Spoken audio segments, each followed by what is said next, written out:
So I don't know if you want him to deal with it from his phone. Perhaps that's best, yes. Okay, thank you, Chair. We've been standing at the door for a good few seconds. We do apologize for that, Chair. Thank you. Yes. Please, are you leading, or will the General just deal with it? General, just to put it in context, when we dealt with page 320.2, you said that was the end of the conversation as we currently have it on file. You indicated that there was, however, communication beyond that point, and I think you referenced July 2025. But that currently is only on your phone. We don't have copies, as I indicated to the Chair, that we were unable to transfer from you, print, and make it available. So we invite you to the extent possible to guide us through the messages as you have them on your phone, and during the lunch hour, we'll attend to the physical copy thereof. That was the 320.3, Chair. Thank you. Thank you, Commissioners. What is missing after the please accept my apology, which is on your files, the further communication that happened on the 2nd and on the 3rd of July 2025. And I must indicate, Commissioners, that throughout all this conversation I'm having with Mr. Brian Mohotsi, he had not set in his phone the self-destruction message. It was not set. So I was screenshotting all this conversation, but he kept on, this message were always on a WhatsApp chat. Until the 2nd of July, this disappearing message was activated on his side. But I had already screen grabbed the communication also. The 2nd and the 3rd of July that I have. The message that came in on the 2nd of July reads, General, you need to intervene. And that followed by a missed voice call from his side. And then I called him back. So we had a conversation. It is not here on record, but the conversation was about the arrest of members of crime intelligence that had happened in June, towards the end of June. I do not know what was of an interest to him, because his communication was that we cannot be chasing J50s against each other. So J50 is a warrant of arrest, and that was his words, that we can't be chasing J50s against each other. This one's arresting this one and that one. I must indicate, Commissioner, that after the arrest, I had communicated with someone, a police officer that is in contact with some of the senior people that are implicated in this drug cartel.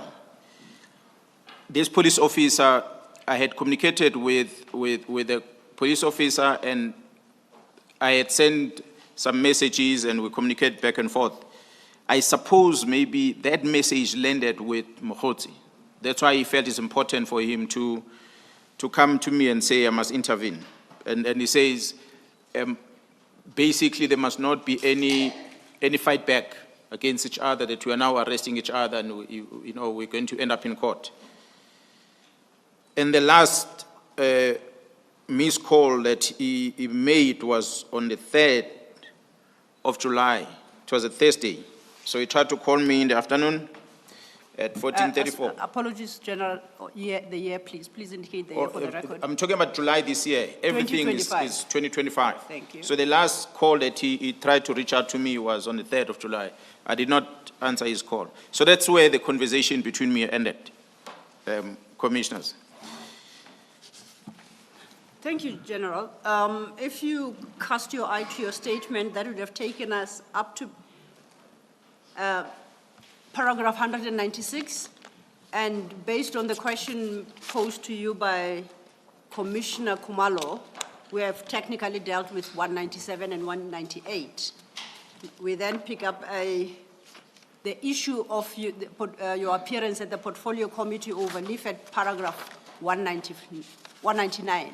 So if you can pick up your narrative from there. Yeah, I did indicate before, though I'll repeat that, commissioners, in the appearance of the portfolio committee, it was a visual meeting where I made a presentation. It was towards the end of the presentation, and I must invite the commissioners to get hold of the transcript of that meeting. You will be able to listen to the presentation that was even made by J.R. Kumalo in that meeting as the head of crime intelligence. But here I only reflected to what I presented. Perhaps when J.R. Kumalo comes here, he might want to explain his part on what he presented. So my presentation was towards the end of the sitting of the committee. And when, as I said, indicated there at 4 hours, 26 minutes, that's where I start speaking. And the minister, when I finished speaking, and then the chairperson of portfolio committee afforded the minister a chance to respond to almost everything that was presented, including national commissioner. So the minister then, as he's closing his response, he then said he does not know the gentleman that I'm talking about, Bran Mokhotsi. And the meeting just ended there. That was towards the end. I think it's 4:52 on the video. That's where the minister is speaking. So as I said, this is available on YouTube, on the parliamentary website. You should be able to find that meeting. And I must thank the chairperson of the portfolio committee, Honorable Cameron, for affording me the opportunity, because it was not his decision to decide the way forward. I believe it will have been the collective in that committee that must decide what must happen next. But he afforded me the opportunity to present this to the executive. So what followed thereafter, I'm not going to talk much about it. Commissioners, as I said before, that the minister will then appear through a X platform at Londcare, Londcare, and this was on the 30th of March, 2025, where the minister seems to be having a telephone conversation, but it's in Zulu. So if you understand this Zulu, then we'll be able to tell, otherwise someone will have to translate. Where he's saying here that, no, that Bran Mokhotsi is my comrade, he's just a comrade from Northwest, not an associate. So as I said, we might want to go to the UK to establish what it means, each one of those words, associate and comrade. So, commissioners, in my view, when I see the... Before you proceed, has it been verified that the person on that telephone call is the minister? Well, the voice is the minister. Well, I guess we have not got deeper into investigation, but it's a minister talking. Everyone can hear. And she posted it. Yes. Because she's speaking back. They're having a conversation over the phone. Okay. So it's something that through investigation on the record, you can be able to obtain that with ease. Okay. But it's there for everyone to listen to it. All right. Commissioner. Sorry, before that, Ms. Silo, can we assume that we will, for purposes of the record of the commission, Yes. Get the parliamentary clip that That he references the at witness paragraph is referring 199. to, and then also this conversation that is referred to in 201, We shall, for purpose of the record. Commissioner, you mean we download? Yes. And make, okay, we can attend to that. Thank you. So, Commissioners, my conclusion on this matter, how Bran Mokhotsi is engaging on police matters, and yet is not a police officer, it made me conclude that this person, without being a police officer, has an access not just to police officers, but to the classified information of the police. Then here is in position of a crime intelligence presentation. Someone that was in that room will have to explain how does Bran Mokhotsi get hold of such.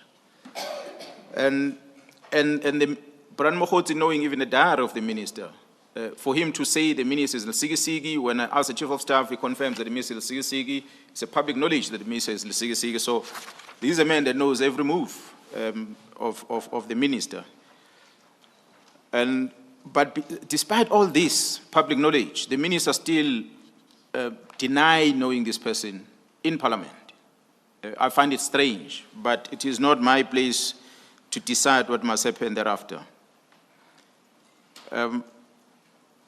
Commissioners, I want to move to the next one, perhaps. Yes, please do. With regard to what the team is busy with. The GCI Ops, I said earlier, is operating in Gauteng, dealing with this drug squad. as they are investigating, and part of their cases that land on their desk involve Vusmus Kat Matlala. And so they will arrest, they will retrieve phones, and they will download phones, and they will analyze phones. So through that communication, which the team will elaborate further, but I can indicate that the conversations that are picked out from that phone, it's a communication between Brown Mokhotsi and Kat Matlala. The two of them, they are communicating. As I said, the team is going to come before this commission where they're going to come and confirm the authenticity of the communication that is there as they were doing the investigation, and they've downloaded this conversation. But what was of a concern with the communication that is happening, commissioners, between Brown Mokhotsi and Kat Matlala, one conversation that is there, it's about the disbandment of the political killings task team. And this communication happened on the 31st of December 2024. And his message, one of the messages that he sends, Brown Mokhotsi sends to Kat Matlala, I'm going to quote as extracted from the WhatsApp, that today is the day and Matlala should just stand back. So this is what Mokhotsi is telling Matlala, that today is the day, just stand back. And we know that the minister's letter was signed on the 31st of December. And Brown Mokhotsi is talking about the disbandment of the team on the same day to Matlala. So which means he knows that it's going to happen on the very same day. Sorry, General. You've only read that today is the day you should stand back. Where do you read that they are talking about the disbandment of the task team? It's extracted from other communications that are happening in the phone. That's why I'm saying, commissioners, I don't want to go deeper into other extracts. The team is going to come and explain. I'm just highlighting the issues that concern me. That while I'm fighting the disbandment of the team and I'm trying to ask myself a question, who's behind this? And then I pick up this, that, oh, this man says today is the day. It simply means he knew, because there's other conversation that the team is going to come and show before this commission on what other conversation they were having even prior to that message. But that what caught me, because what is not indicated here was a concern that Matlala had about the search that happened in his house. And this then influenced the response from Mokhotsi, saying that stand back and relax, today is the day, about the disbandment of the team. That's why I'm saying that on the day that Mokhotsi knows about the disbandment of the team, I had said earlier on record, dear commissioners, that Chief of Staff said to me, the letter was drafted somewhere and it was sent to the minister and back and forth until it was signed. So whoever that drafted the letter, I hope Brown Mokhotsi will have a knowledge as to who the person is. If it is not him, who then the person is that was drafting this letter that was going to the Chief of Staff and eventually been signed by the minister.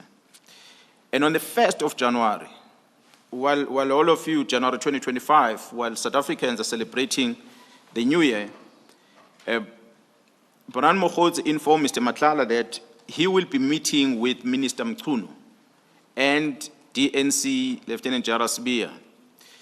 The text reads as follows: good day, I have arranged a meeting for Sibiya and the minister. Must have a solution. So this is the 1st of January 2025. The context of these meetings that must be arranged, I do not know. But you can begin to see that there is a link between the minister and General Sibiya and perhaps Kat Matlala, because he is talking about that is going to be arranging. these meetings. So later that evening, this was around about 22 minutes to 11 in the evening, Mogotsi sent another message to Brown indicating that this is the 1st of January, Commissioners, in the evening. General, To apologies. Cat, Yes, I was correcting that. to Cat, not to Brown. I beg your pardon? You said he sent it to Brown. I'm saying Mogotsi sent it to Madlanga. Yes, Yeah, yes. they sometimes confusing me, forgive me, Commissioners. Yes, Bran Mogotsi sent a message at 22:38 in the evening. He sends it a WhatsApp to Madlanga indicating that the task team that came to your house and harassed you has been dissolved or disbanded. That's a message that is written by Mr. Mogotsi to Mr. Madlanga. In general, by this point, you still don't know. We don't know because anything. You only came to know about it on the 2nd of January. Exactly. The disbandment decision, that is. Exactly. And from the record, as we investigate, Commissioners, I can confirm most likely, I'm not saying that is the truth, that even the National Commissioner's Office that were recipient of the letter that was dispatched on the 31st, they received it late in the afternoon, I think after 4. So they're not really people working in the office by that time. It's a New Year's Eve. They're most likely not in the office, but that's when it was dispatched from the Chief of Staff to the office of the National Commission. But Bran Mogotsi knows about it on a public holiday. And there's no one in the office. Then in the evening, he then sends this message to Kat Madlanga.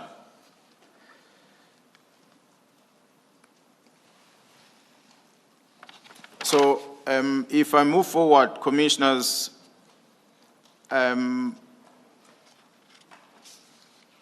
You should now be at your paragraph 209.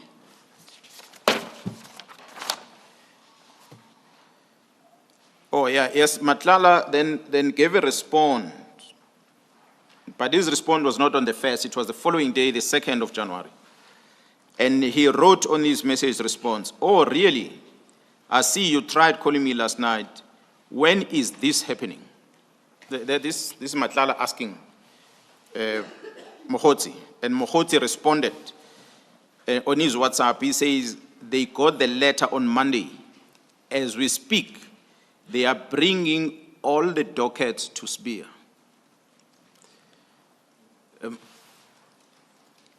So I'm bringing this to the Commissioners. This is a person who's not in the police. He already demonstrated, he sent me the copy of the OPs and the likes a year before. And now he's talking about the dismantlement of the units and the dockets that are moving to Spear. Although a couple of months later, General Spear write letters demanding these dockets would come from KZN and come up. So Mogotsi already knew that it's going to happen. It's here, and it's written. Can I just confirm? So on the 2nd of January, if you would just remind us, on the 2nd of January, General Sibia hadn't yet demanded the dockets. No. They said the 2nd of January. Yeah. No, nobody. This letter went out to the public first on the 2nd of January. That's when he became aware of it. Yes. And remember, I said the National Commission was not around. The letters came, I think, a month or so later. Okay. The first communication from Charles Beer, and the other communication that followed thereafter. Thank you. But the letter of the minister, which I want to draw the attention to of the commissioners, that the letter of the minister to disband the political killings task team addressed only 3 things, which when we are investigating, we are dealing with drug operation in Gauteng. And we know these drugs are coming from outside the country, coming in here, they get processed and get distributed. Western Cape become one of the affected provinces because of these drug wars. But the letter of the minister addresses these 3 things. One of them, it's about the discussions that they must have on borders, border policing. There must be engagement with regard to border policing. We know that there is an agency that was established by government, and there's this discussion about moving some responsibility from the South African Police Service to Home Affairs in terms of border security. So, but this is what the minister is talking about. They need to address the border things. And the second item the minister is addressing on the letter is a suspension of the filling of position at crime intelligence. I don't know what of an interest is that, but he put a stop to the filling of vacancies at crime intelligence. That's why to date, there are a lot of vacancies that we have. The head of crime intelligence, KZN, has still not been appointed from that time when that one retired until now. The minister put a stop on the filling of vacancies. The third thing that is addressed on the letter is the closure of the political task team. He just talks about the close of the team, that it doesn't add any value in policing in our country. And it ends there. It doesn't say anything about the case dockets. It does not mention that these dockets must move from point A to point B. It doesn't say, it doesn't touch the dockets. He only speaks about the closure of the team. So that's what the letter is. That's why the surprise on Mokgotzi's message seems to suggest that Spear, the dockets have been brought to Spear. And to confirm that, this Mokgotzi, I think he wanted to give assurance of his knowledge of this correspondence, that Mokgotzi forwarded that letter of the disbandment of the team, which is signed by the Minister of Police. He forwarded that letter to Madlanga. So he sent him the letter that's supposed to be internal letter from the Minister of Police to the National Commissioner, signed on the 31st, and the first is a holiday. The second, Brian Mokgotzi has the letter, and he sends this letter to Ket Madlanga. How did he do that? Did he attach it to the WhatsApp? He attached it to the WhatsApp.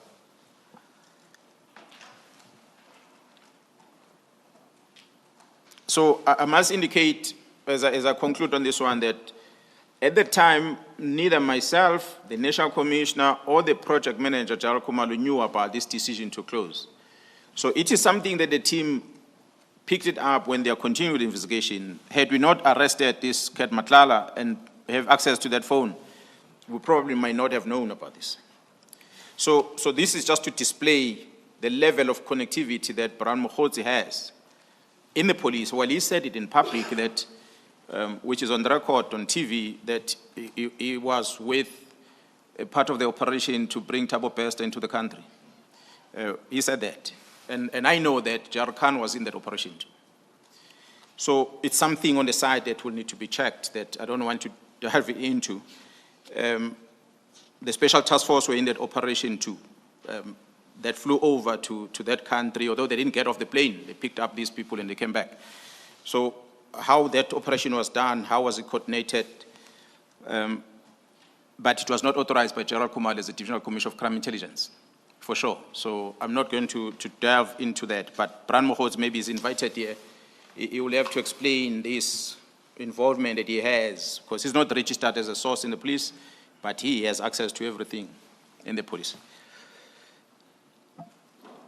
So I'm at 213, so I'm not sure Yes, should I move on. and that's the conclusion of your testimony as regards the executive. However, when we're dealing with, I think, business people yesterday, we stood down some paragraphs because they involve Mr. Mokgotzi as well, and we said we'll deal with them today. And you should pick it up from paragraph 240 at page 74 of your statement.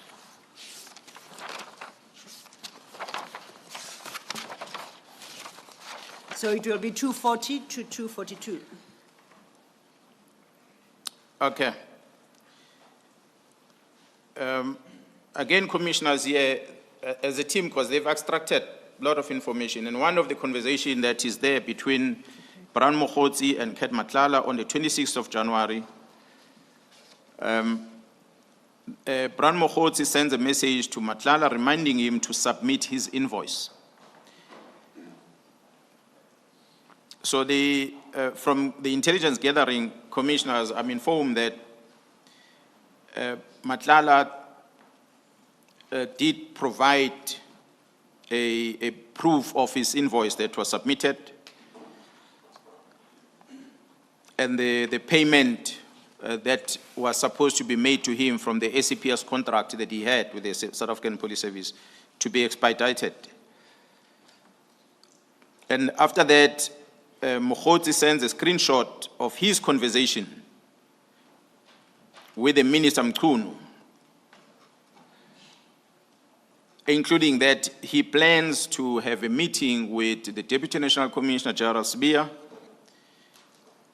and the Chief of Staff, Mr. Nkabinde, to discuss the finalization of Khumalo and General Mkhwanazi matters. This is a conversation they are having, the two of them. That, yes, there are two General Mkhwanazis in the police. It's myself and the one who's acting in Mpumalanga. One might conclude that maybe they are talking about the one in Mpumalanga, but it is a team of KZN that is involved with investigation in Gauteng. That's why I concluded that it's me that has been discussed here.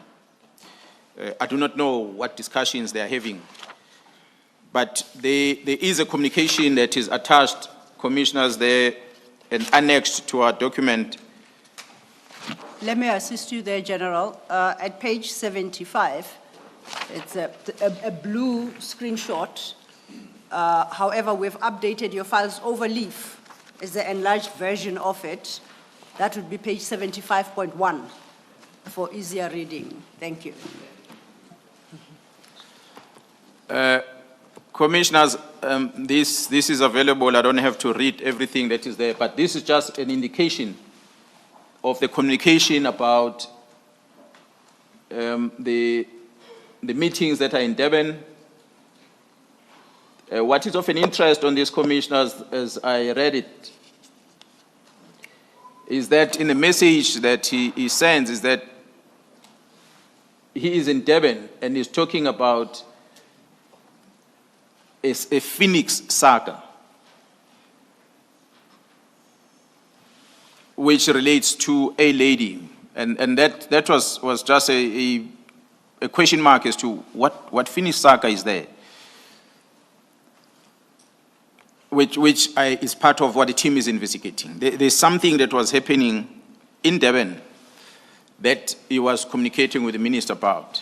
But in the end of that conversation, that's where he brings me, if you go towards the bottom, that's where he's talking about the employment of cybersecurity people that are supposed to assist. I do not know what his involvement with the cybersecurity, but it is there. And that's where, in the same conversation, he makes a reference to the funding. And as General Kumar and team are going to come here, they're going to show you that he had facilitated the funding of the guest of the Minister of Police when they attended the ANC rally in Cape Town. There's receipts, there's proof, there's hotel accommodation, and there are many things that the team has collected that they're going to come here and display. But I was just extracting this, and I wanted to focus on the last paragraph when he says also meeting with the DNC and the Chief of Staff today in Durban for finalization of Khumalo and General Mkhwanazi's matter. That drew my attention as to what is it that they are planning, what is it that they are discussing, which a conversation happened in January, as I said, of 2025.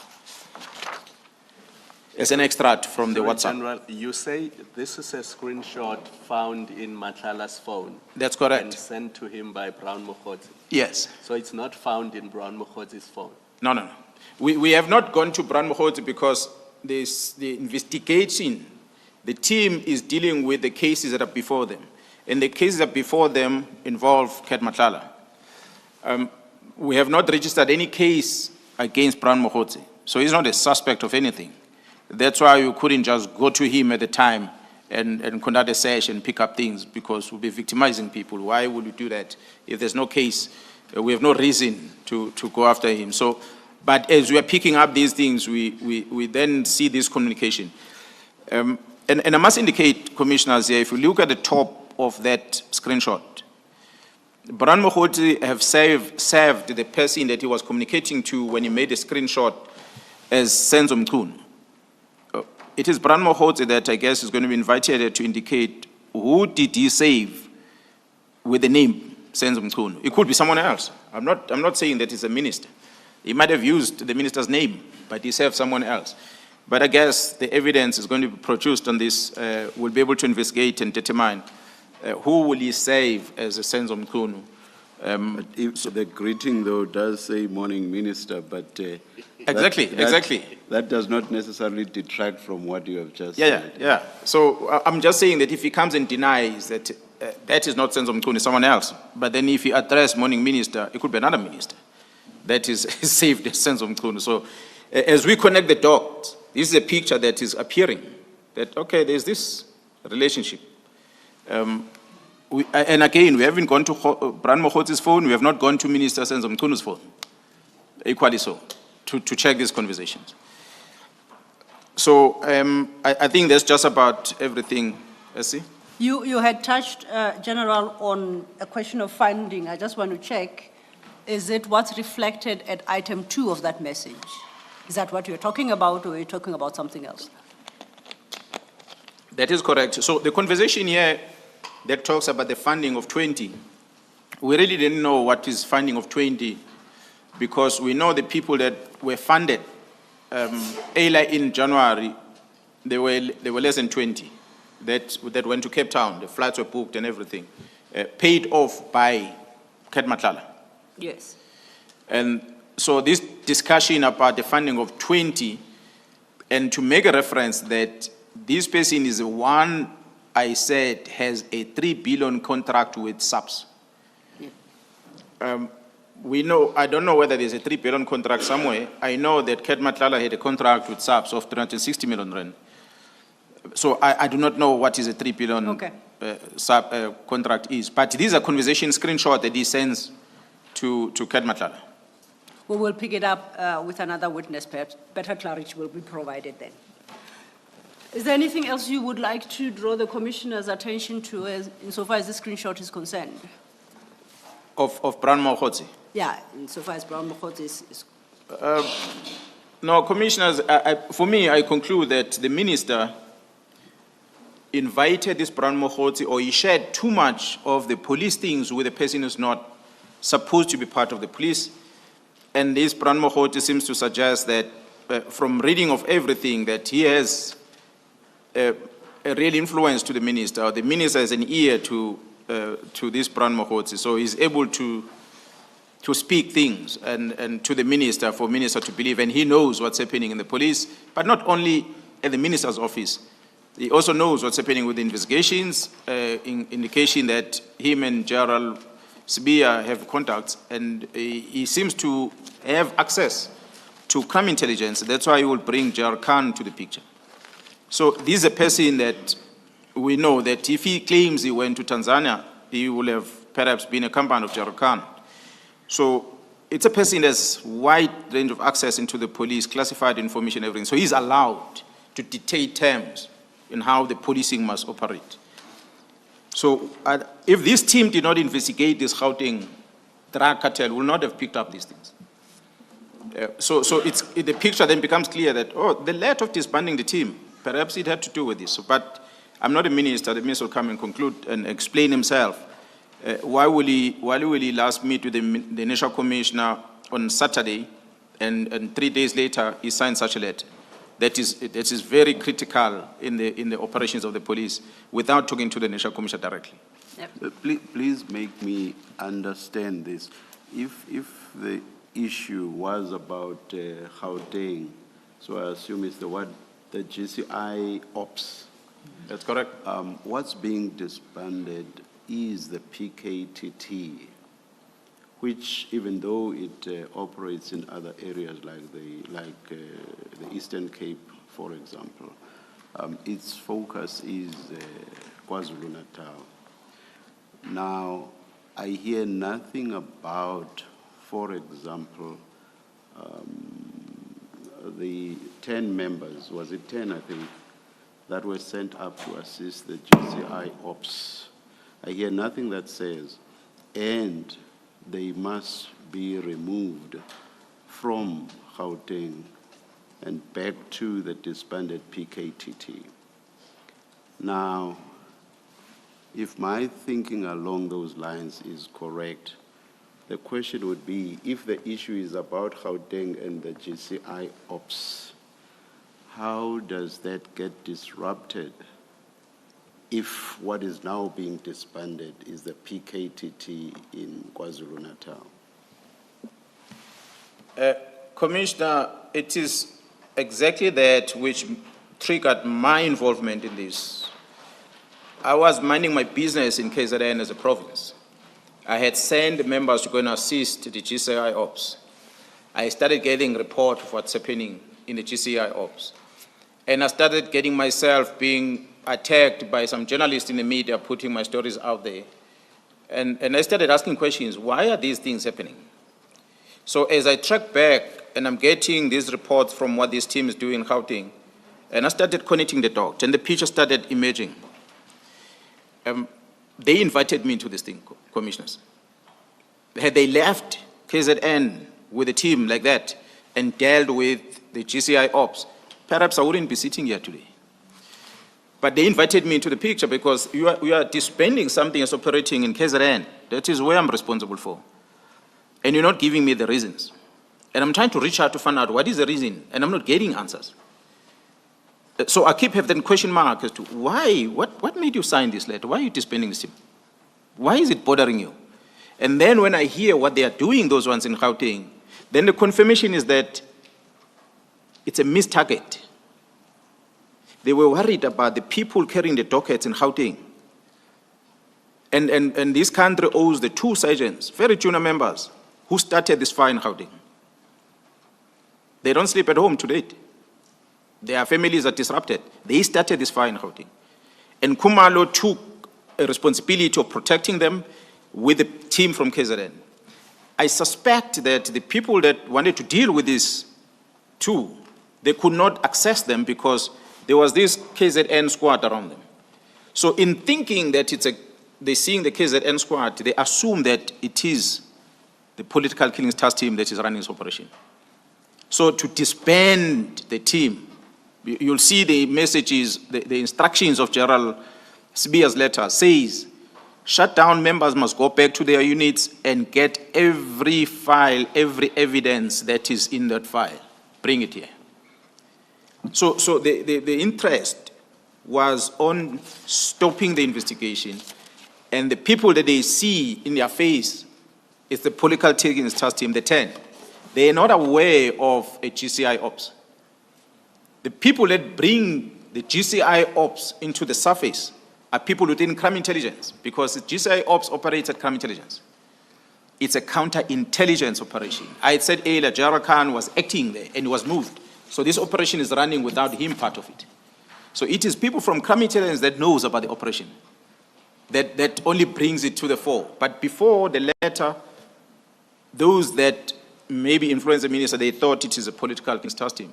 That's why with us having displayed the performance of the team, the meritorious experts of this world, academias, who took an opportunity to talk bad about the team, being influenced by people, will come to this forum and explain where did they get this information from if the performance is like this and you are writing this correspondence of saying this team is still a squad, fighting squad, and so forth.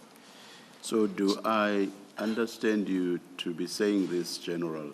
There were no instructions at the time of disbandment and even at the time of General Sibiya's letter that related to the GCI ops and the 10 officers from KZN who had gone up to Gauteng to assist.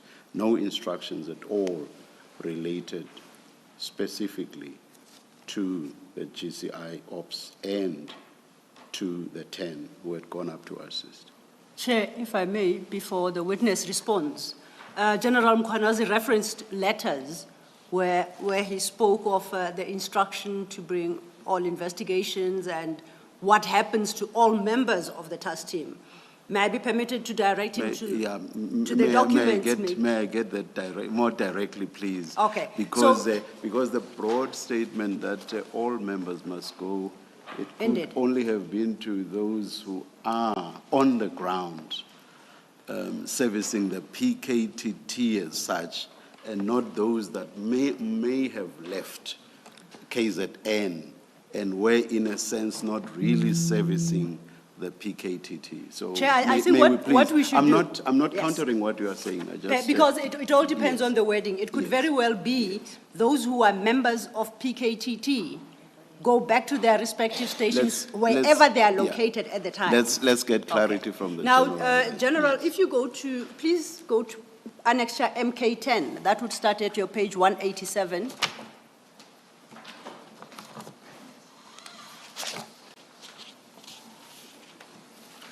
And at the same time, if you could have regard to the second part of MK10, starting at page 190.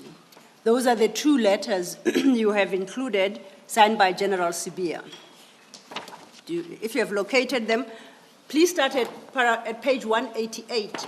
I think what you reference in terms of investigations and records is at paragraph 5 and its sub-paragraphs. Then the second letter is the one at 190 is the one that speaks to what must happen to PKTT members. Okay, Commissioners, this letter is annexed. It's dated the 4th of February 2025. It is authored by Deputy National Commissioner, Lieutenant General Sibia. He addressed this thing to the Divisional Commissioner, Detectives and Forensic Service. Paragraph 5 reads as follows, I quote, "In compliance with the aforementioned directive of the Minister of Police, you are directed to engage with the Divisional Commission of Crime Intelligence with a view to do a proper handing over and to follow all processes necessary to conduct a handing over process. This includes, but not limited to, 5.1, a status report of all cases. 5.2, a case register wherein all the cases were recorded and current status of court-going cases and cases under investigation.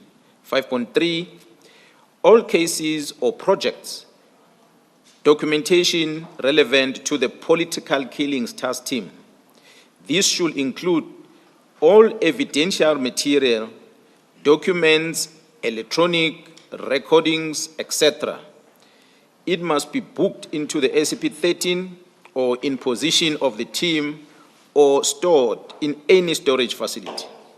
5.4, all human and physical resources allocated, listed, as well as report on all financial expenditure for the duration of the operation of the task team."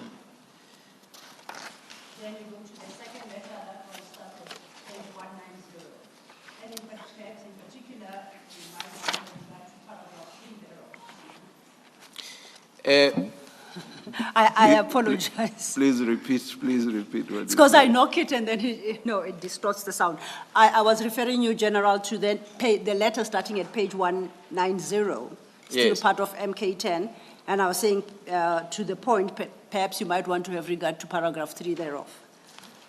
This is a letter that was written by General Sibia on the 22nd of April 2025.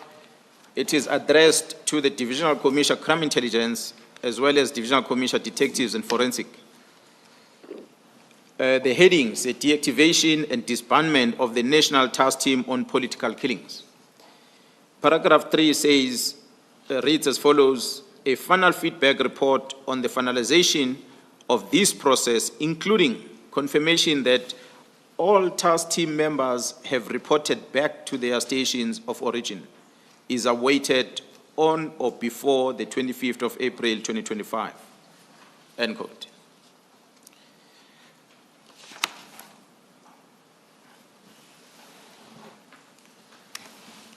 I don't know if that answers your questions, Chair, or whether you'd want General Mkwanazi to comment further. Thank you.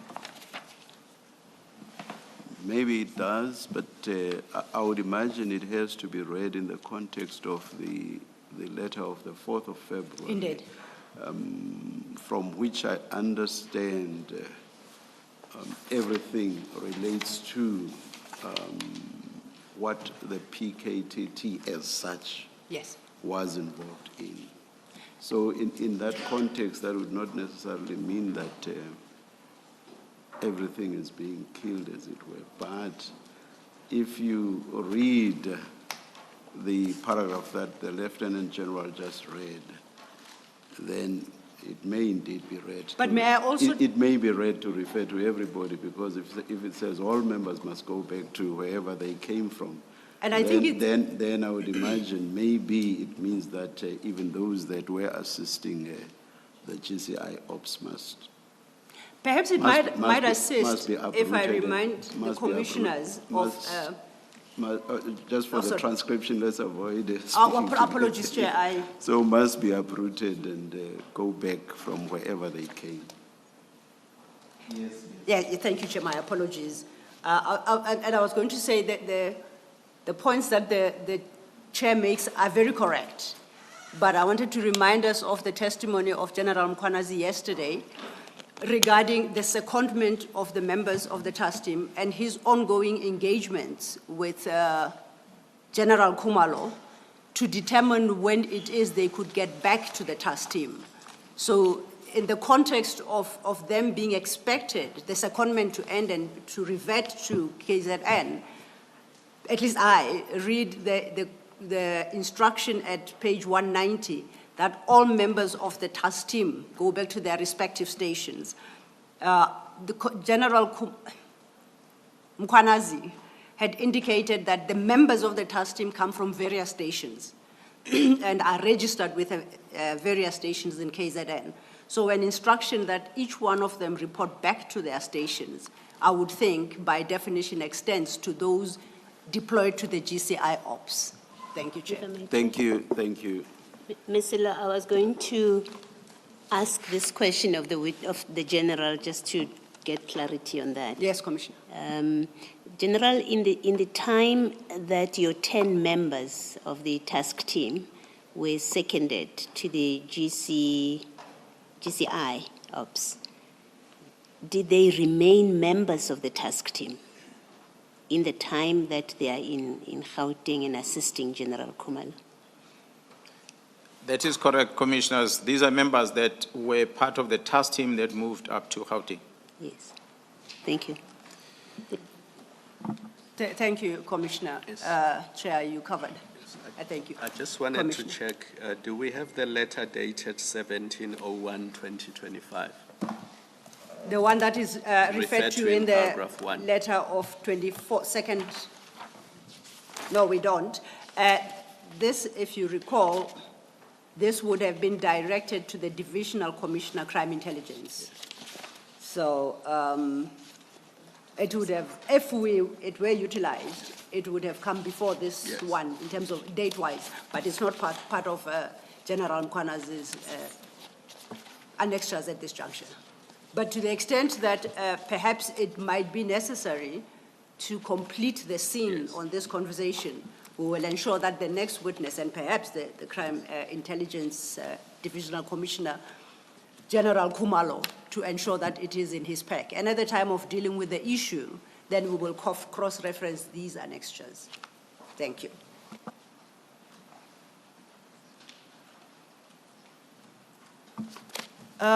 Chair, on a statement, we would have completed this part of the evidence. And we're just completed at paragraph 242, which would then take us to 243. Generally, paragraph 243, you start a different topic under the heading political interference. Do you see that?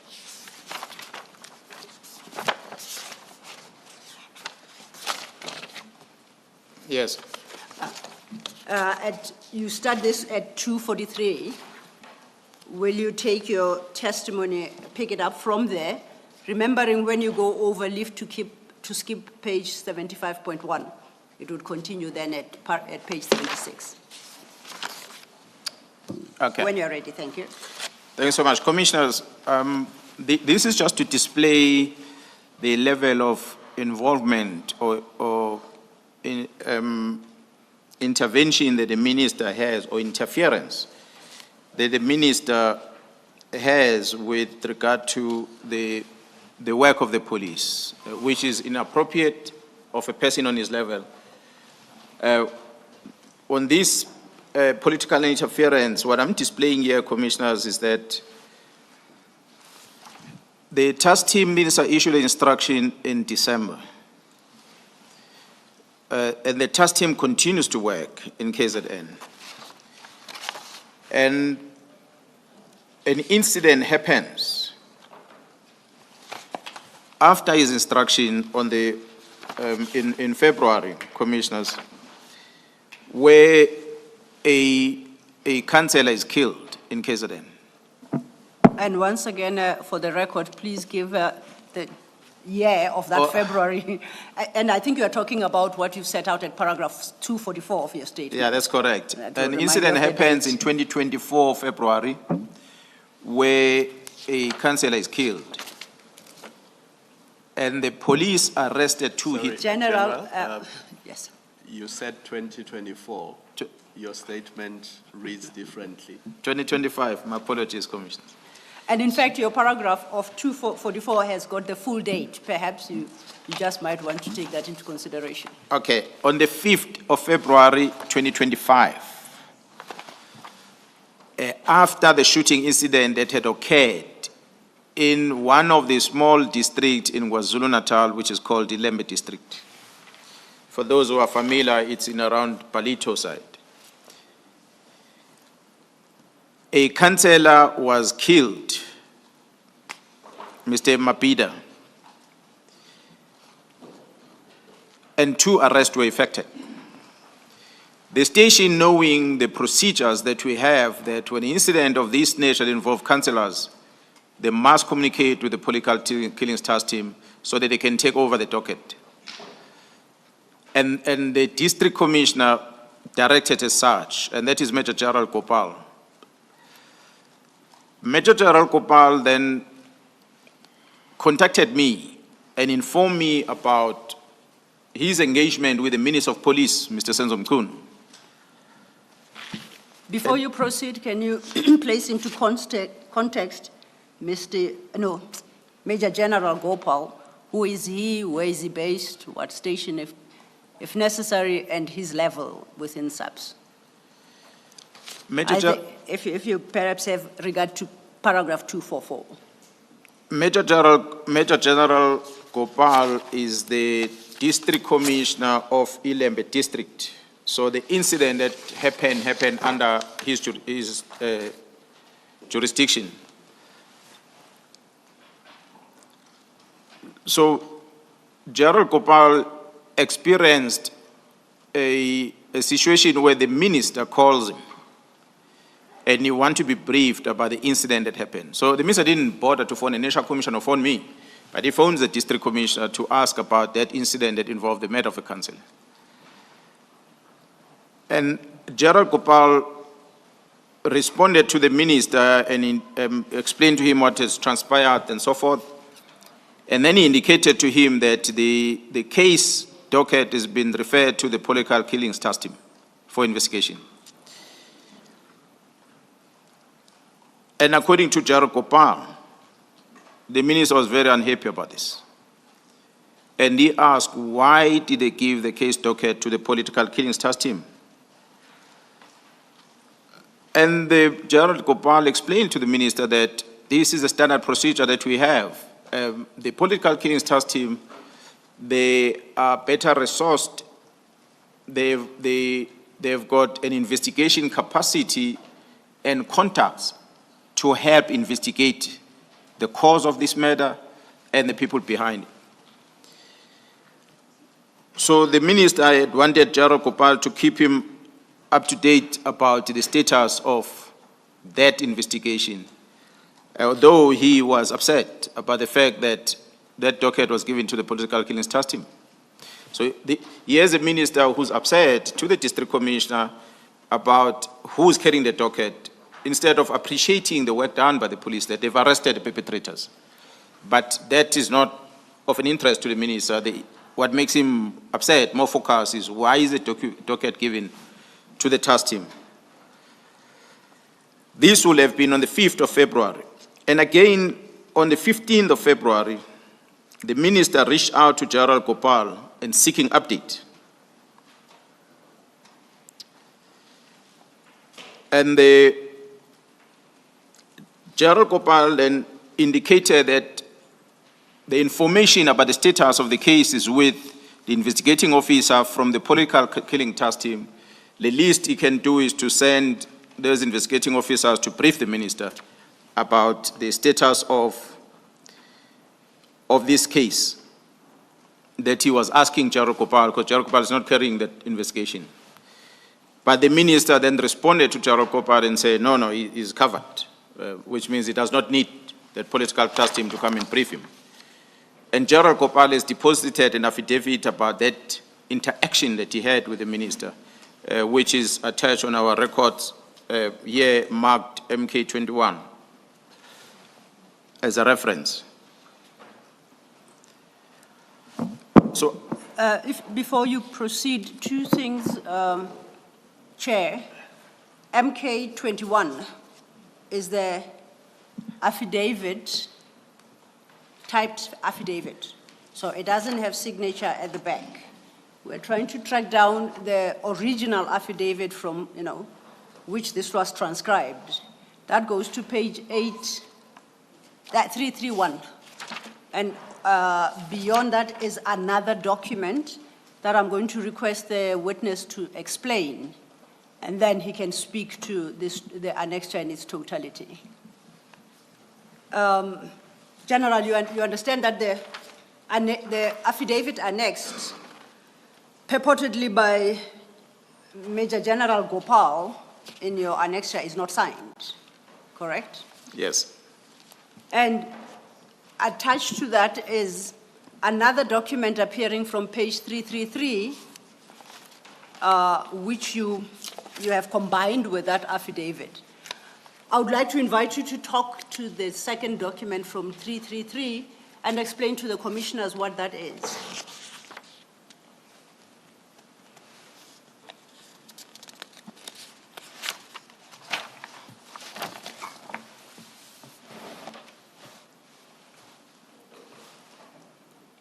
This is a communication between Gerald Gopal and the Minister of Police as extracted,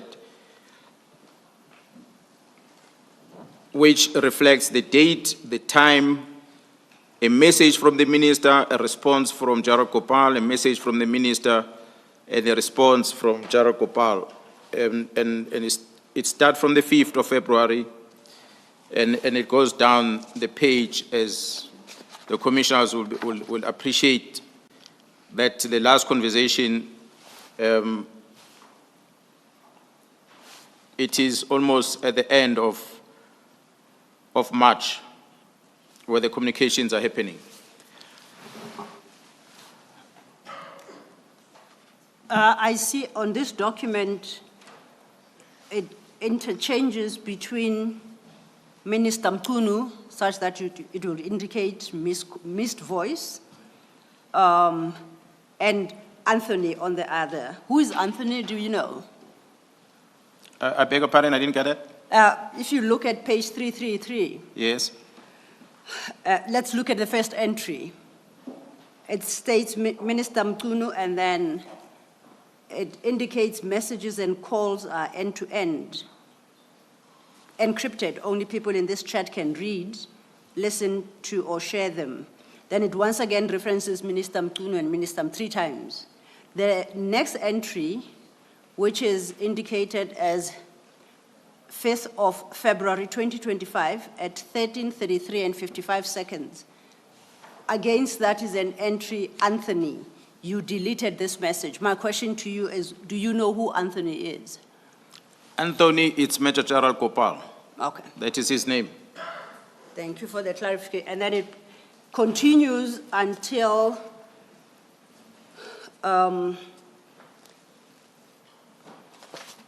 Overleaf, I think, at page 334. You may proceed. With whatever further comments you wanted to make about this document. No, the 334, I think, is still an extract from the conversation, the messages that are with Gerald Gopal. It does not necessarily mean that they are with Minister Mkunu per se. But it's part of conversation that is extracted from Gerald Gopal. It shows the other communication, not necessarily only with the minister. So how do we read this? Are you suggesting to the commission that from the first entry to about just past the halfway point of the page, I don't want to mention the name that is written there, everything above is a communication between Major General Gopal and the minister, but everything else below, you see there is a word in parentheses before an ID number. Are you suggesting everything below that now no longer involves the minister, but it's communication that is within Major General's telephone? Commissioner, yes, this communication is not necessarily with the minister, but if you read the last message on 333, Yes. which is dated the 30th of March 2025 at 10:59 in the morning, Yes. where Jarokopal, with the name Anthony, where he typed that minister, local branch may raise concern on candidate as from the charter I picked up, or the charter I picked up. Let me explain to the commission what this communication is about. This communication is not about the case of a councillor. And it's a culture of the experience we have as a police that when the executive authority is engaging on a political project, there's always blur lines about focusing on political issues, but you want to bring the portfolio of being the executive authority and you invite the police to be part of this political program. What had happened here, there was going to be by-elections. A person who was a councillor had resigned from the position. And there was that person, for whatever reason they were having in that political party, he resigned and he joined another political party. So he was campaigning for another political party. So the minister then came into the area as a deployee of his party to assist the campaigning of another candidate to be elected. So part of his, when he arrived, he requested, actually he didn't even communicate with myself, nor Jarokopal, he communicated with the station commander. He said to the station commander he wants to meet the station management at the police station because he wants to ask them about a case. The case allegedly that involves the councillor that had resigned from this side and moved over campaigning for another political party. So the minister was entrusted to know what is happening with that case because this man has got a case. So, which means they wanted to make sure that he's arrested so he doesn't stand for the other party. So the minister called the station management. The station management communicated to Jarokopal. Jarokopal was sitting with me and he told me about it. And I said, I think you better go there. The minister cannot see it with the station management alone. Go there and find out what's going on. And at the same time, the station had already informed Jarokopal on what the minister's specific cases that he wants them to come and account to him about. Remember, he came there for campaigning, for election. But he wants the station to come and explain to him about the status of the case against a competitor for the election. So the station must brief him about it. Jarokopal obtained information with regard to the status of the case. So he went to a meeting. I guess the minister was surprised when Jarokopal landed there. That the minister suddenly, he meets Jarokopal, is not only station management alone. And then he inquires about this candidate. Unfortunately, for the people that are of that political party that minister belongs to, they had a mistaken identity. They thought the case that was open was against a candidate, but it was against the candidate's brother. Missed target again, like the PKTT and GCI. They missed the target there. And they realized that their complaint is unfounded. But beside that, there was a case. The feedback was given there, which was satisfactory with regard to the status of that case. Although it didn't concern them, but they were told, okay, the case is like this. But the question was, Minister, why would you want the station management to come and account to you about a specific case that involves a person who's competing with you in the political space? So which means if there was a case against this person, he was going to put pressure to the station management to make sure they arrest this person before the local elections that were going to take place. So fortunately, Gerald Gopal intervened. So when you see this communication that is attached here, it's more of a status of the case that Gerald Gopal needed to go and brief the minister about. That's what is here. So this is the type of behavior that we started seeing happening in the province. Well, the results of those elections are there for everyone to know. The person who resigned from this side and competed for this side, who won. It's not our business as the police. We shouldn't get involved with it. But this is the interference that when we talk about the executive authority that end up not knowing where to cross the line comes in. And we experience it a lot in the police. Thank you, General. Just for the record, we do confirm that we have reached out to Major General Gopal. He would have to come and confirm precisely what the General has said. Is there any other matter you would like to deal with under that heading, political interference, or does that bring you to the conclusion? So far, in terms of the executives we had in the police, it's the Minister Senzo Mchunu, with this level of interferences that I've displayed, and also Gerald Cele, with the interference in terms of the disciplinary matters that I spoke about earlier. Although we're still going to talk about on the statement about other matters, but those are the two that were within the SAPS that I can flag of their roles.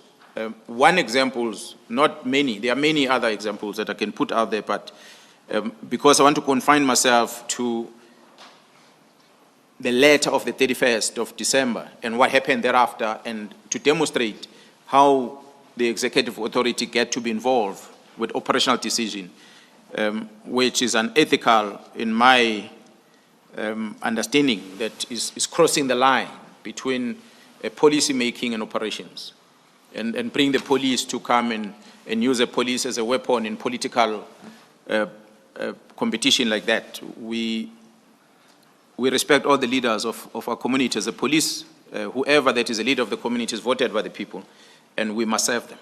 That's what we do as government. So that's where I'm going to leave it here for now. Thank you. We'll leave it there.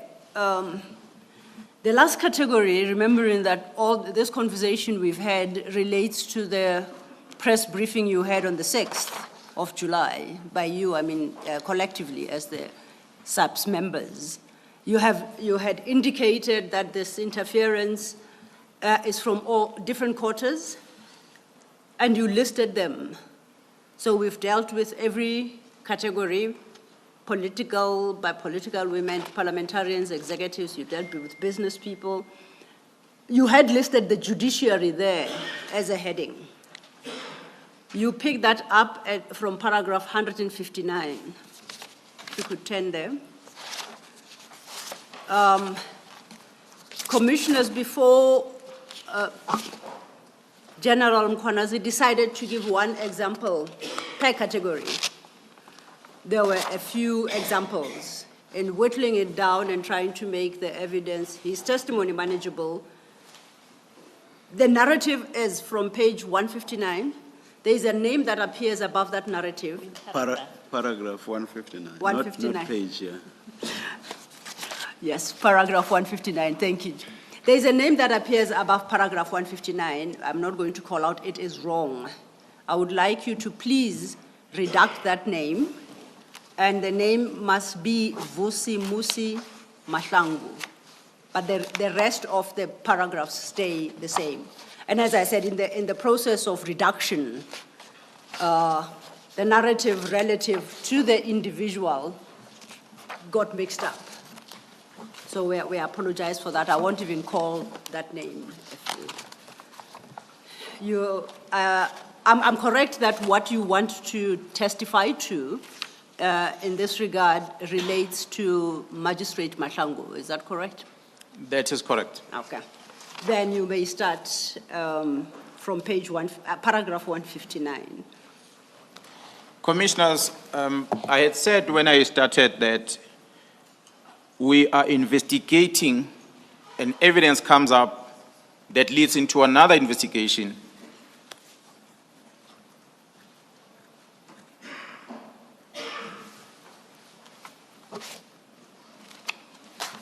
Sorry for that, General. You may continue. Commissioners, I had indicated that as we investigate, we gather information which leads us into another investigation as we uncover certain things, it leads us into another investigation. So we end up seeing the picture of everything without knowing at the beginning what will have caused. That's why we end up seeing the picture. So the picture that we started seeing that I was demonstrating for the 2.5 days is that the team that was working in KZN, which was supervised by General Kumalo, and find themselves having to second members to come to Gauteng to assist the Gauteng police on an operation that is under intelligence that is managed by General Kumalo. And this operation in Gauteng was dealing with the drug cartel, and some of them are arrested, the Mulifes, the Matlalas, and there are many others that are a part of the list of what the team have identified. Police officers in part of it, and so forth. Now there are 2 operations, 1 man. 2 operation, 1 division. And this person is at crime intelligence. Is busy with 2 things. Is busy with, actually 3 things. Is busy with an investigation of coordination of KZN political issues. Is busy with the organized crime of Gauteng on one side, but is busy managing the division that is called crime intelligence, trying to put reforms and you know, fix things up there. Now, the letter of 31 December 2024 that disbands the team, it triggers my inquiry. So as I inquire on what these members are doing, I begin to know about this level of corruption and criminality happening in Gauteng and the challenges the team is facing. And through my sources that I deployed in different structures also of different departments as well as a community around, I stayed, which I didn't say earlier, I worked in Gauteng for more than 20 years. I stayed here. So I know every corner of this province. So I have people that I know that I talk to and they feed me information, police officers and other private people that still give me information about what's happening in this province. And I'm collaborating that with what the team is telling me. And then I conclude that the target here is to deal with this organized crime investigation, not the political task team. But because the members are here, the people that want to fight this, they think that it's a political task team. So they wrote a wrong letter. They disbanded the wrong team. They were supposed to deal with the Gauteng organized, Gauteng counterintelligence operations, not the political killings task team. But here we are. Who's part of this Gauteng counterintelligence? It's the very same person who's part of the team. And this person, coincidentally, on the structure which I displayed on the first day, it reports to 1 person, Gerald Spear. The very same person, in terms of the structure, must communicate with Gerald Spear to the National Commission. In his investigation on organized crime, he sees some linkages and names of Spear that come into the picture. The members that are busy with this investigation, they are engaging with some senior officers in Gauteng that are socializing with some of these drug dealers. And that becomes risky. Now it's within counterintelligence. So when we see the member of parliament who claims in publicly that he was minding his business and next thing underneath his door, there was a report from crime intelligence that flew into under his door. He took that report and he went to a police station to open a case. Jarkuman is going to come and present the details about that because there is already an evidence of a communication between a member of parliament and members of crime intelligence, specific Gerald Khan, and the Inspector General of Intelligence, who is the anchor in all this. So what we're seeing happening is that these cases are open in Cape Town. The following day, they are open in Johannesburg. One of the charges in these dockets, which the Member of Parliament is all welcome to open cases if you feel there's something illegal that's happening. But one of the charges is about the appointment of that Ms. Mokwele, who came from BMW, who came into the police, as one of the charges. We know in public space, some so-called expert, the Paul O'Sullivans and the likes, that have been very vocal about the appointment of that lady, that she was a cleaner at BMW, she's now a brigadier in the police. But I guess a profile and everything will be coming to this so that the commissions can get to see exactly what is it that she was doing there, and how much was she paid, and what is she doing in the police, and what is she paid, how she came about being appointed. That one will be presented later. But when we see a case opened in 2 provinces and it gets transferred by the Chief of Staff of the Minister of Police to IDEC, and IDEC is in possession of this in 2025, towards the end of the year. But the case that... Apologies, General. Yeah. And Commissioner Kumalo wanted to correct you. Please consider the year, you say end of the year? 2024. Okay, you had said 2025. Thanks. Sorry, so my bad. End of the year 2025, which I referred to earlier, that Mr. Adams, a Member of Parliament, had opened cases in Cape Town and Johannesburg, and that was transferred by the letter of the Chief of Staff of the Minister of Police to IDEC within NPA for investigation. So IDEC had written a letter to the Divisional Commissioner of Detective Service to hand over those dockets, which was done towards the end of 2024. So IDEC is now in possession of complaints. I had said earlier, the report from Inspectorate said there's no elements of crime on this complaint. It's a hearsay. The legal services from the police are saying the same thing. Mr. Adams does not avail himself to be interviewed in order to deal with this complaint. But fast forward, commissioners, General Kumalo and the team, one of the critical 2 people I'm going to mention in the team is the provincial head of crime intelligence in Gauteng, who started this, who brought General Kumalo into the picture, because he was approached by the head of detectives on Gauteng and said, there are threats against my members, please assist with the threat assessment. It is that General Lukalakala who spoke to Ntuli to conduct that threat analysis, and they reported to General Kumalo. So they invited General Kumalo to get involved as Gauteng. So that Lukalakala is arrested with Kumalo. And the charges that they are arrested for, or the case they are arrested for, it's a case that is with IDEC. The case is opened in June of 2025. But the case has got the same charges, a complaint from Mr. Adams, similar to what Mr. Adams deposited the previous year, 2024, in October in Cape Town and in November in Johannesburg. It's a similar complaint that these members are arrested for by IDEC in June. But what is strange about it, commissioners, is that instead of IDEC working on the complaint of Adams, which had no basis for a complaint, and effect arrest on that, they did not to date. But they sought to get Mr. Adams to deposit another statement, whether it was coached or whatever. He deposited another statement at the beginning of 2025 in January to IDEC, a completely new statement, which now must prove to some degree that there is crime. So that would enable IDEC to then investigate. In January, the statement is dated. In June, the case is registered. The same June, these members are arrested. Can you please detail the differences between the 2 statements for me to follow the point you've just made?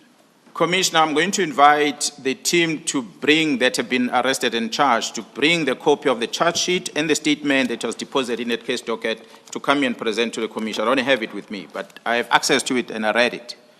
So that's why I'm able to draw comparison between this and that. So the question I was asking, but IDEC, why didn't you arrest them on the October and November complaint? Why did you put another statement in January? That being the complaint of quote-unquote interception. All what was mentioned in October and November in Cape Town and Johannesburg. One of those was the appointment of this Ms. Mukwele. The arrest, it's about Ms. Mukwele. Okay, all right. But the statement from the complainant, Mr. Adams, is dated January now. It's a new one. A completely new statement which was retaken. But the case is not a similar case as those two. So it's another completely new case that is registered, as if it's a new thing. But, well, if there's evidence of a crime, I'm not going to argue that. They've got all the rights. If there's crime committed, they must act on it. They've got all the right. But what is strange, Commissioner, I'm going to invite South Africans to go to that court, and if so, demand to see the charge sheet. I'm not a lawyer.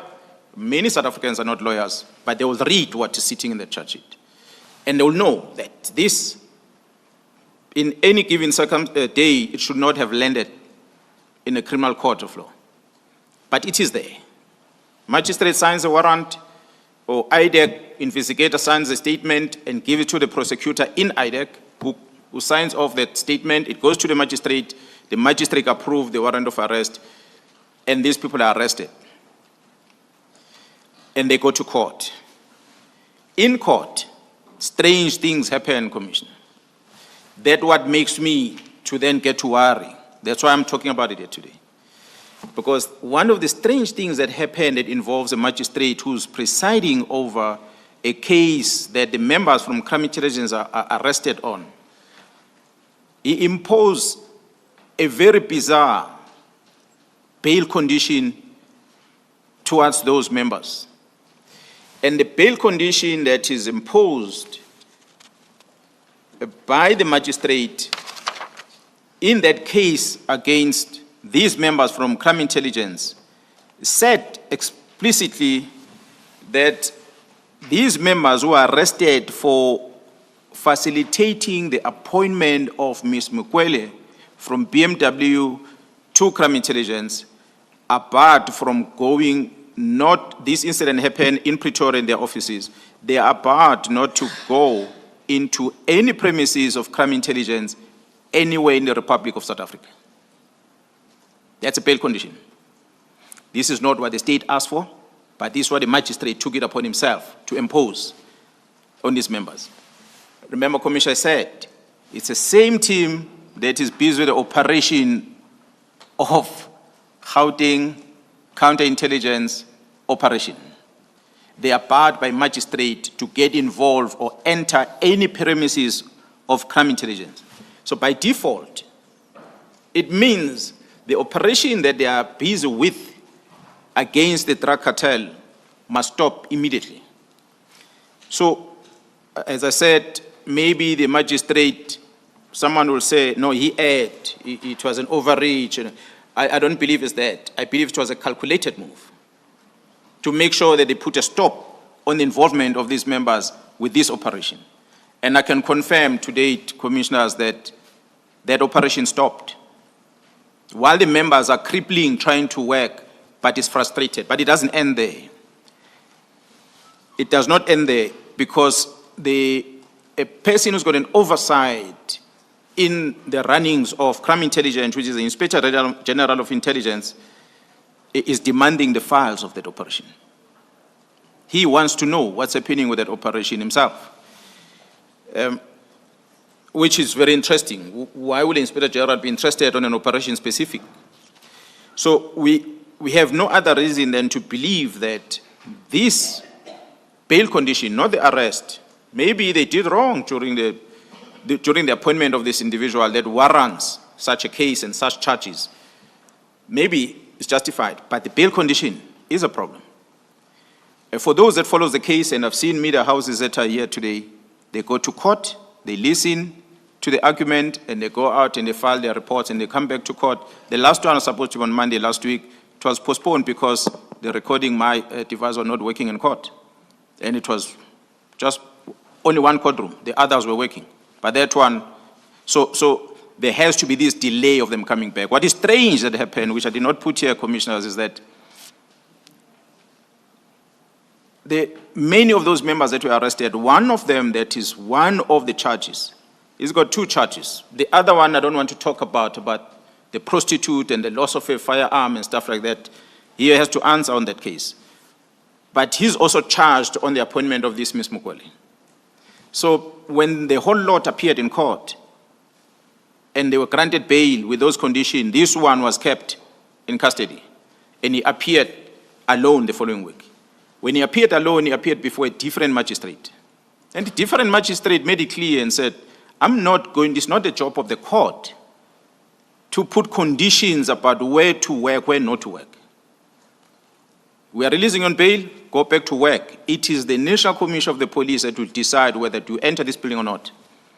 Because the state does not say that your being in that building, how is it going to affect the bail condition or the witnesses that are there.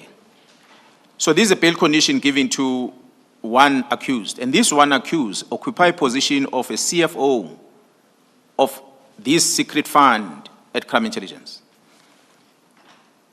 He was suspension ends, and he pitched up at Crime Intelligence to go back to work. And he was told not to go back to work. Yeah, well, National Commission will come and explain the reasons for that, but Ms. Colin Barnard released a publication on that, and she was very aggressive towards the National Commissioner, saying that the National Commissioner does not even know the terms of the bail condition of this person. The court said this person must not enter the building of Crime Intelligence. She said that, and she wrote it down, and the bail condition does not say that.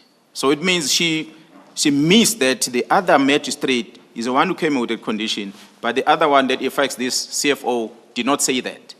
But she is of an opinion that this person is not supposed to enter the buildings of Crime Intelligence.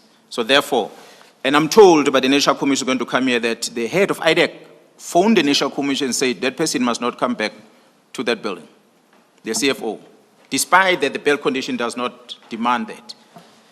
So this is just to show that there are all the efforts that have been put in place, not against the members of Crime Intelligence that are accused of appointing a wrong person. If they did that, they must be penalized, it's fine. But there's an overreach in getting to frustrate this project. So this is part of the ongoing things that are happening as we are sitting here today. That the project against Matlalas, against Mulifes and the others is being frustrated because the people responsible for this project are told by the magistrate never to enter the premises where this project is running. So in short, General, you are saying someone must have influenced the first magistrate. Commissioner, you are a judge. I'm sure, I don't know whether you will have access to get to see the charge sheet. You will make your conclusion, and you are all legal experts, whether was the statement from the investigating officer, or so-called investigating officer, I must qualify that.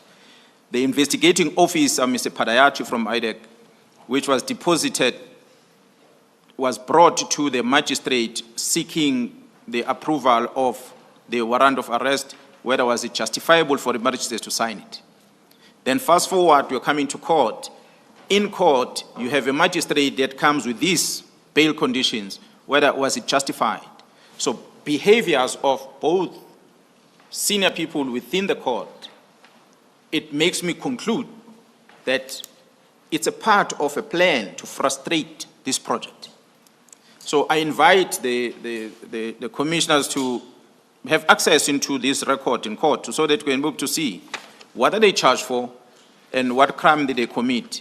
And while on that, I'm going to invite you to, I spoke about IDEC yesterday, that the arresting officer, which the court gave instruction on the bail condition that if these members want anything at Crime Intelligence premises, they must contact an investigating officer, Mr. Padayache. Mr. Padayache has never touched a case docket in his life. It's a person who's an ex-employee of the police. It's an individual who's an ex-Crime Intelligence member. But he's a head of that investigation against these members of Crime Intelligence. It is the magistrate that grants this Padayache a right to have access to Crime Intelligence. If these members want anything at Crime Intelligence, they must talk to him. So we invite the commissioner to go and check on the record of the appointment of Padayache in IDEC, his qualifications, and IDEC may will come here and justify why did they choose such a person to become a senior investigator at IDEC that is charged with the responsibility of dealing with serious crime, and yet to bring a person who retired from the police to become a head of investigation at IDEC with no qualification whatsoever on investigations, and grant that person an authority to be the one that is going to handle these matters. So I invite the Commissioner to go deeper into that matter. I don't want to engage more on it, but it's a worry for me because it's a picture that is there for everyone to see. So what is then in the media, Commissioner, as part of the strategy, I said, this is how it works. Make them look bad. Oh, at last, the people at Crime Intelligence, they've been arrested because of the slush fund. We still have players at Crime Intelligence that were there in 2011 who are part of this plan, and they are still there today. Bran Mokhotsis are referring to them. So I'm going to end it there. As you end there, would I be correct, and I apologize if I interrupted you, I didn't mean to. Would I be correct with reference to your statement that what you have just engaged the commissioners on is summarized at your paragraph 162? I would like you to have a glance there. Would that be a correct assumption on my part, or at least interpretation of your statement? That's correct. Okay, so insofar then as your concern regarding the judiciary is concerned, and in particular this one magistrate, and in the specific case, you draw a conclusion at paragraph 163 that you may want to summarize. If I were to read this one on my conclusion, Commissioners, if you allow me, I say again, raise a concerning feature of this criminal investigation, as well as its progression through the courts. The complaint originates from Mr. Adams, the Member of Parliament, and I've explained in my statement its dubious genesis. As to the role of IDEC, I fail to see how an employment matter of a mid-level employee rises to the level of serious, high-profile or complex corruption or unlawful activities arising from the State Capture Commission. This is where I end, because I believe this is what IDEC is about. But this is now about an employment of a mid-level manager employee that throws IDEC into the picture from the same complainant, Mr. Adams. Thank you, General. That concludes then the conversation as regards the complaint against the magistrate. Chair, I see at 12:49 we are starting a new chapter. Should we start and then we'll break at 1? Let's do that, Let's do please. that. Thank you. General, I'll invite you then to go to page 77, starting from 252. You deal from page 252 with a heading, with a subject that you had, historical interference with the criminal justice system. Would you take the commissioners through that aspect of your testimony? Commissioners, when I spoke on the 5th of March 2025 in Parliament, I made a reference to the experience that I had from 2011. And what I see happening right now, it takes me back to 2011. And that makes me realize that I cannot just sit back and allow the irregularities that were happening in 2011 when I was the acting national commissioner to repeat itself, because it's going to become a culture, it's going to be embedded in how the justice system works in this country. Therefore, the citizens are not going to be safe. I've seen it in 2011, and it's happening again. As I said, Commissioners, when you look at my profile that I presented on the first day, that I joined the top management structure of the South African Police Service in 2011, when I was appointed as an acting national commissioner, appointed by President Zuma at the time. I must indicate that when I was appointed, the person that was the Minister of Police was Minister Mteto, Nathi Mteto. He was the Minister of Police. At that time, when I was appointed, the South African Police Service were always in the media regarding the activities at crime intelligence. Lieutenant General Mdluli was in the center of that.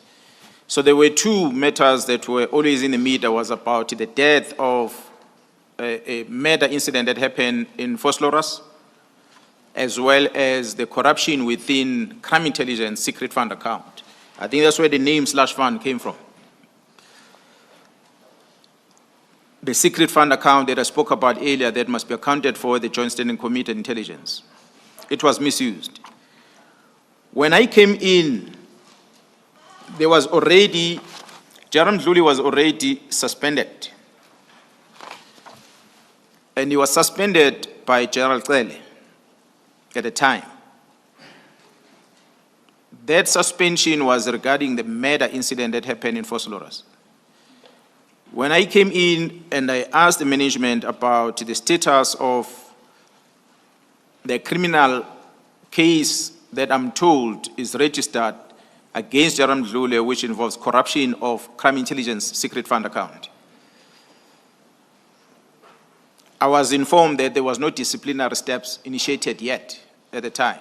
So I directed that we must initiate the disciplinary steps against the second charge, which is corruption. I brought General Mdluli to brief him about it, and I appointed an investigating team to investigate, and in the concluded investigation, we are about to subject General Mdluli to a disciplinary hearing. And then General Mdluli, to my surprise, then contacts me and he says to me, his criminal case that is going to appear in the Commercial Crime Court in Pretoria is going to be withdrawn the following day. So I was perplexed and I said, but Jared Dramat, as the head of the Hawks, do you know about this? And he said, no, he's not aware. And indeed, commissioners, when the matter appeared in court, the matter was withdrawn. So I demanded to know the reasons for that. They finished me with a submission that was made by the Deputy National Head of NPA at the time, Advocate Mkhwebi, where he gave the instruction to Advocate Mzinyati, who was responsible for that case, and Advocate Mzinyati then directed a prosecutor who was working on the docket, Advocate Bredenbach, who's a member of parliament now, to withdraw the case. So the case was withdrawn, simply because of Advocate Mkhwebi, regardless of evidence. But the reasons Mkhwebi put on his letter was that the arrest of Mdluli, or this case being placed on the roll, it is not the responsibility of the SAPS, but it is the responsibility of the Inspector General of Intelligence. I explained earlier, commissioners, that crime will happen. If crime happens within the secret fund account, there must be audit, there must be accountability, and then the case must follow, which must be handled with care, but the case will follow.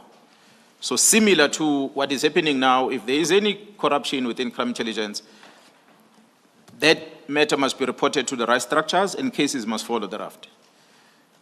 So at the time, the coordination of the information coming from crime intelligence to be given to an investigation team was facilitated by a senior officer within crime intelligence on an arrangement with DPCI. So the investigation was done correctly. But here's the case withdrawn, and citing the reason that the Inspector General of Intelligence is the one who's got a jurisdiction on this matter.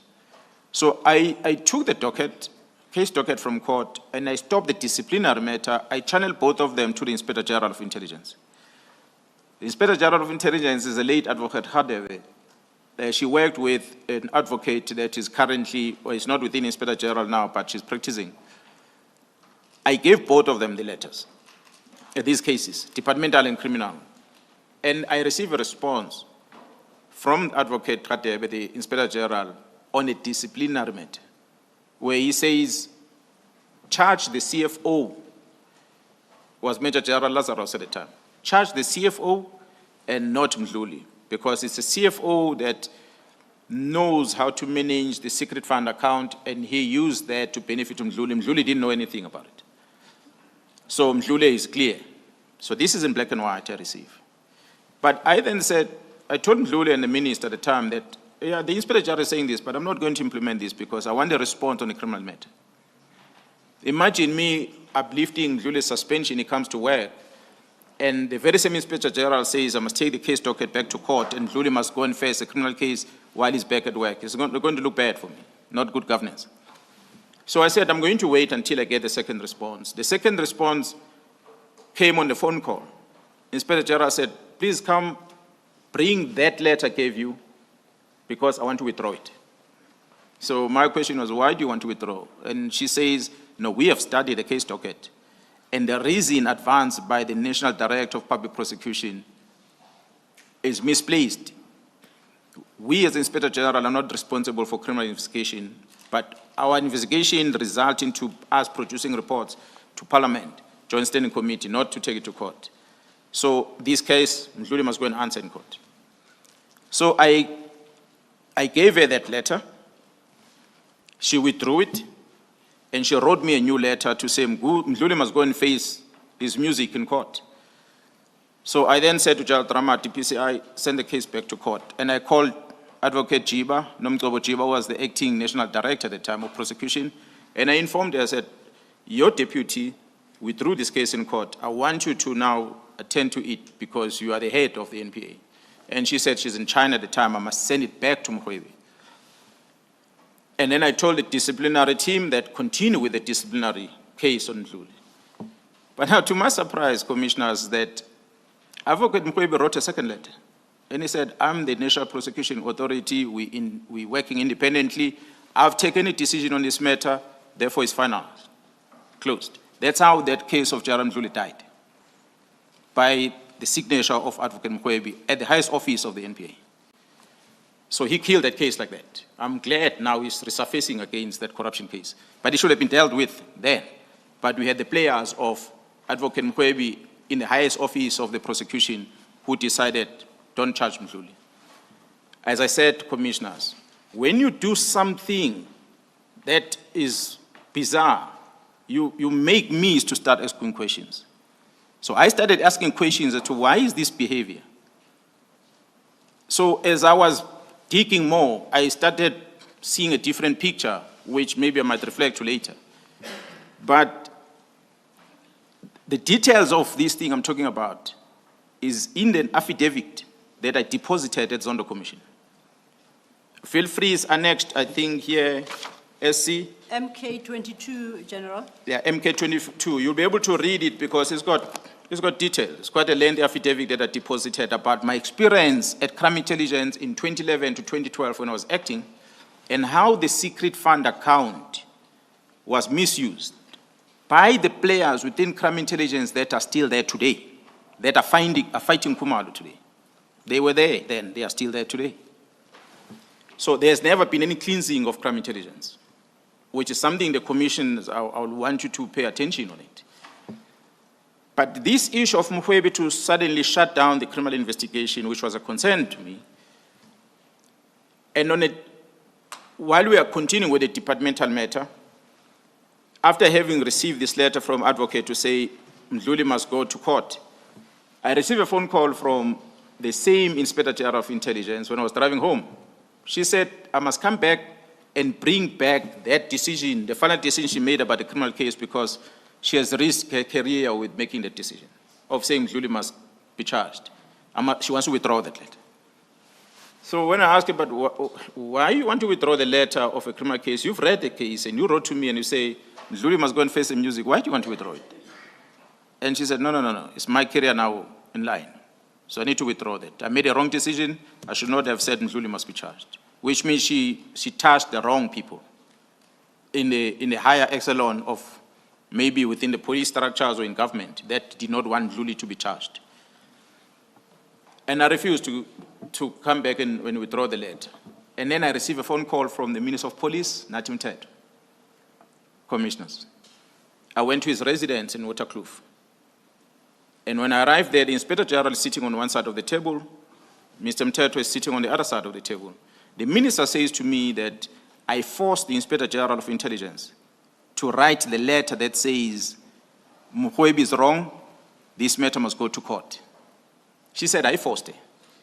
Then I told her, I said, no, Minister, Advocate Khateb is an old woman. She's an advocate. How can I point a gun at her and force her to write a letter? Besides, when this letter was written in her office, and she actually is not the author of the letter. The author of the letter is Advocate J. Governor, who is an experienced prosecutor person who's working in that office. She's the one that drafted the letter, not you, not the Inspector General of Intelligence. The minister didn't want to hear any of that. A simple say, you must stop prosecuting Mdluli, you must stop disciplinary case against Mdluli. Now, if we talk about political interference, that was the worst I've ever experienced. At that time, Commissioner, I come from the specialized operation. The only thing I know is to chase criminals. And I'm promoted to become the acting national commissioner, and I'm confronted with this in front of me. And I said, but this is not what I signed for when I joined the police. This can't be right. The minister can't give me these instructions. Then I said to the minister, Minister, maybe you brought me into this position and you thought you were going to use me as a pawn because perhaps of my age or whatever, but you are wrong. I'm not going to do that. If you want me to stop charging Mdluli, you must put it in black and white. And then the minister said, no, Inspector General, you must give something in writing to the National Commission to stop this investigation. Inspector General said, no, come with me to my office so I can give you a letter. In the light of Mr. Mkhwebi's final decision, was there an ongoing investigation? It stopped there, Commissioner. I'm told that case started again afresh. So I don't know what's the status of it. I don't know who's handling it, but I've heard that it has started again. But that time, that's where it died. I'm asking in the light of you saying the minister said stop the investigation. Well, it stopped because the case could not be enrolled in court because the second letter of Mkhwebi that says stop. And after that, Advocate Bredenbach left NPA and became a parliamentarian. Maybe she will come here and tell you what happened because she's the one who was handling that docket. I don't know the details within NPA, what politics was happening there. But I believe that is one of maybe the things that might motivated her to leave NPA. I do not know. But I'm talking about experience I had was that Mkhwebi had written a first letter and referred to the Inspector General. Inspector General responded back and said, this is not my terrain. And Mkhwebi write another letter and say, my final decision. And that was the end of that case. But coming back now to the stopping of a disciplinary part, because although they are saying this in court, but disciplinary is within my control, I'm not going to stop it, not unless they write to me and they say I must stop. Inspector General, remember I said, Commissioners, is the one who have an oversight role within the 6-rand fund account. So what she says to me in black and white, I must believe it because she's the one who's responsible for monitoring the abuse of this fund and whether it is used according to the rules set out within the intelligence space. So before I left with her to the house, I told the minister that I'm done acting. If you think me being the acting national commissioner, I must now bow down to the wrong illegal instructions that you're giving me. His words was, I didn't appoint you, it's the president that appointed you. So I told the president, I'll go and meet with him, but I'm done acting. So I went to the Inspector General's office, and I don't know whether it's my ancestors or whatever that helped me, because the letter that she had written me first, that cleared Mdluli and said I must charge the CFO, which she later withdrew, she did not destroy the letter. She archived that letter. And she issued me another letter which contradicts that one. Remember, the first letter said Mdluli is clean. Now that she's giving me another letter that talks about the case, she's saying, no, Mdluli is not clean. He must go to court. So those two letters are contradicting each other. But instead of destroying the first letter, she didn't. She archived it, and she withdrew that from the archive. She gave it to me. So I took that and I walked, contacted the president, and I told the president, I'm done acting. Then the president said, no, I'm going to get someone. And I went to meet management. I told all the generals, I said, prepare your exit, because whoever is going to come is going to deal with you harshly. And indeed, that's what happened, Commissioners. The General Pierre was appointed, and I was made to go and sit at home in Montana for the whole year, which was fine. I noticed that it's a good few minutes after 1. Yes, Chair. Advocate Sillo. Absolutely. I understood this to be an introduction to a point that what used to happen is still continuing. Between you and the General, you may want to discuss whether we want to go into this much detail on In fact, on the point. not, Chair. But my assessment is actually he has delivered his message. His intention, in terms of the statement, was to indicate that whatever political interference he references now is not a new occurrence in his personal experience. Yes. The detail of what he speaks to is that entire submission at MK 22, and which is the detail he has gone into. It's not entirely necessary for your purposes. You can read it at your leisure. And after lunch, I think, General, would be ready to move on to the next point now. Or, Yes. Unless you'd still want to touch on, to finalize anything of significance and insofar as historical interference is concerned. Basic Commissioners, why I'm referencing to this as I attach on the annex is that the challenges that I highlighted in the media on the 6th of July, it was a history repeating itself to my assessment. And I said, it cannot be that I allowed the Mdlula era, the Minister Mtetwa era, and under President Zuma to happen like that it's happening again now, and I keep quiet.